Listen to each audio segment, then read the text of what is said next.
আসসালামু আলাইকুম। ব্লেন্ডার বাংলা চ্যানেলের পক্ষ থেকে আবারও আপনাদের স্বাগত জানাচ্ছি।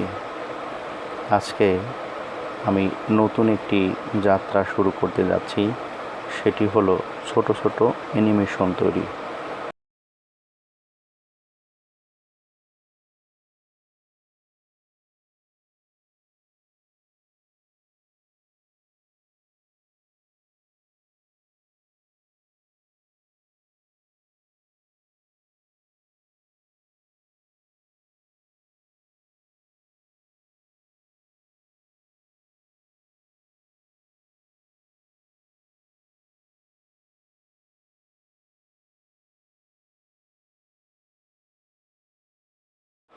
ভিডিওটি ভালো লাগলে অবশ্যই চ্যানেলটি সাবস্ক্রাইব করবেন এবং নতুন নতুন ভিডিও দেখবার জন্য পাশে থাকা বেল আইকনটি চেপে রাখবেন।